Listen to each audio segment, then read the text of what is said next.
Hey there! Are you ready to learn a stitch in one sitting? It is possible, my friend.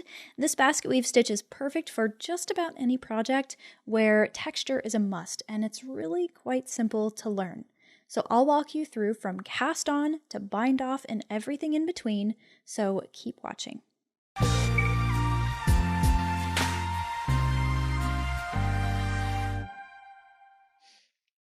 All right, so the first thing you'll do is cast on a multiple of 6 plus 2, and then we're going to add 2 edge stitches.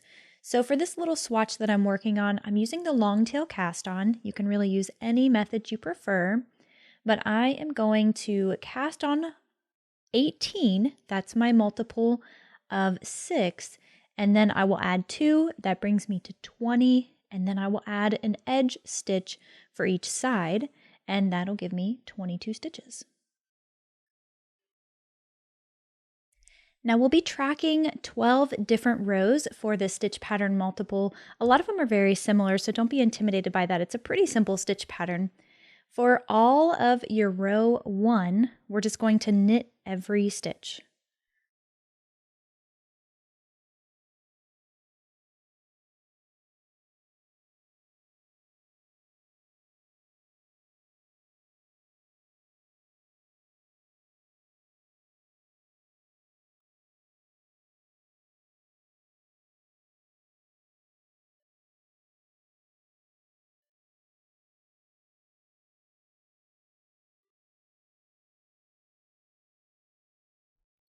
Now for all of your row 2 in your repeat, we're just going to purl every stitch. So don't forget to flip your needle so that you're inserting it in the opposite direction and purl every stitch.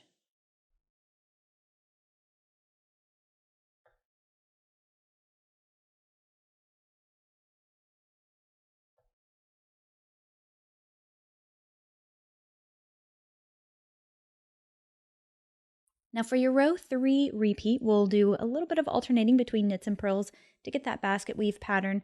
We're always going to knit our edge stitches. So what that means is just knit your first stitch. We're always going to knit your last stitch. From here, our repeat is to knit 2,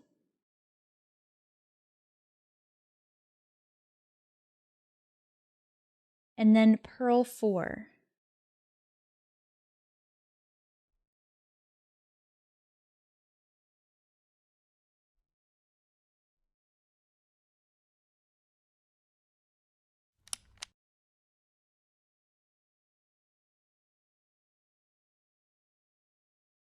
And simply repeat that until you get to the last 3 stitches in your row. Now let's take a quick glance here so you can read your knitting if this is a little unfamiliar to you. If you have to put this down, you really need to know where you're picking up. So if you're looking at your stitches and you can sort of see the little V there, that's how you know those are knits. And when you're looking at these, see how they sort of have little bars right underneath the needle? Those are purls. So I've made 2 knits, I've made 2 purls so far. That way, if I were to pick this back up, I know I would need to make 2 more purls because my repeat is knit 2, purl 4. And there you can see those 4 bars, 4 purls, ready to go. Now when you have 3 remaining on your last needle here, we're ready to work just this last little repeat. We're still sort of doing the same stitch repeat. We're going to knit 2, but we're breaking it up here because remember, we're always knitting those edge stitches. And so we're going to knit this last stitch as well. Now for row 4, we're going to knit the knits and purl the purls. I have 3 purls here. That means I'm going to purl them.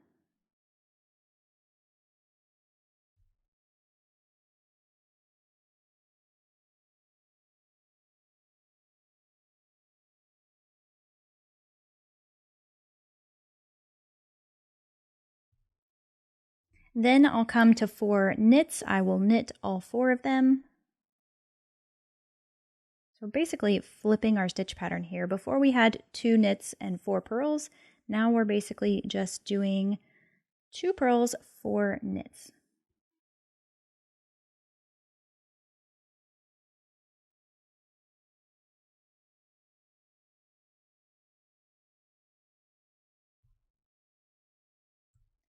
Now row 5 is a repeat of row 3. What you'll do is knit both of your edge stitches, so your first and your last, and then we'll knit 2, purl 4.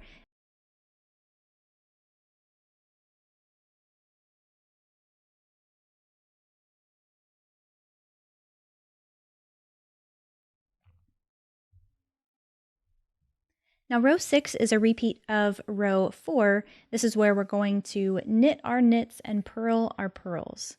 Again, we're starting here with 3 purls because those last 3 on the previous row were 3 knits. So we're just looking at the reverse here of each of those stitches and working in the manner that they present. That's some lingo that you might see on patterns.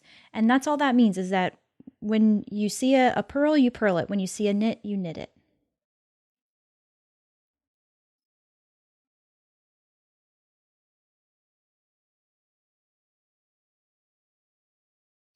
All right, now for row 7, we're going to knit all stitches.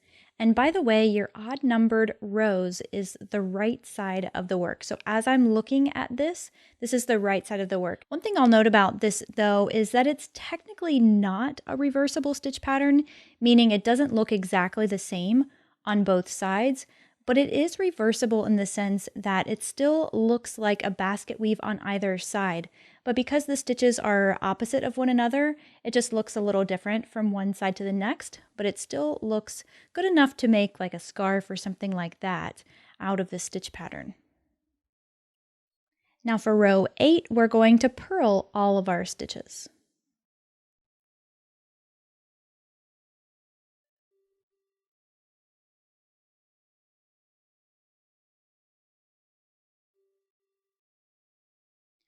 All right, now we just have a few more rows to go in our pattern repeat.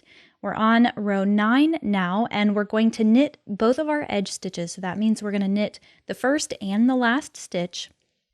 Then from here, our repeat for this row is to purl 3,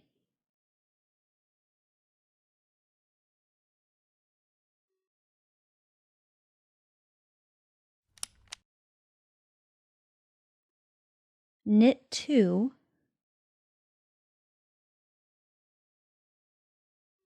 and purl 1. Then we'll repeat that until there are 3 stitches remaining.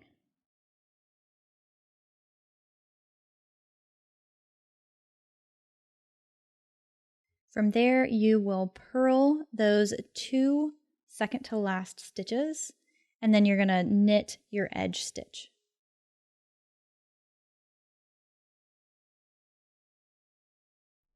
Now with that row, we've made the transition. So you'll start to see the stitch pattern take on more of a basket weave look now after this point. Now moving on to row 10, we are going to purl our purls and knit our knits. So my first one here is a purl. I will purl that stitch. So I had my 3 knits there. So I will knit them. Now I'm followed by 2 purls. So I will purl those 2.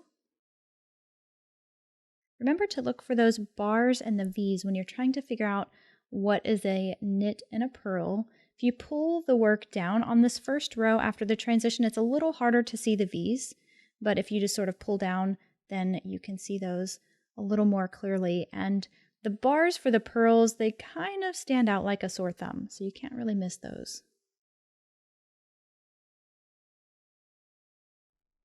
Now row 11 is a repeat of row 9. We're going to knit our edge stitches, so first and last, and then we will do the repeat, purl 3, knit 2, purl 1. We'll repeat that to the last 3 stitches in our row.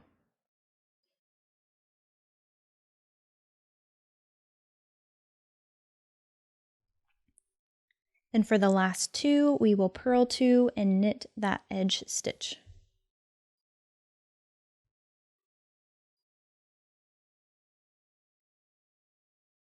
Now for row 12, we will knit our knits and purl our purls.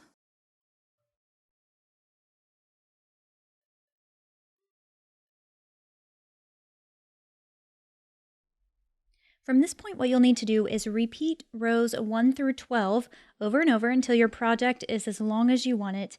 And when it is, you're ready to bind off. Now, I like to bind off on row 1 for this pattern because it's really the most simple row in the whole pattern repeat, and it sort of keeps things complete so we're not breaking up the stitch pattern.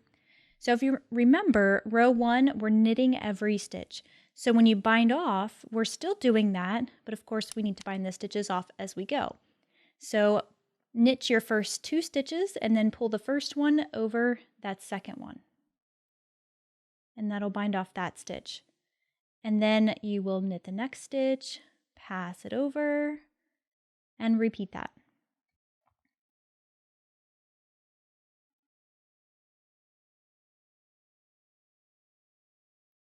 Now, I would love to hear from you in the comments section.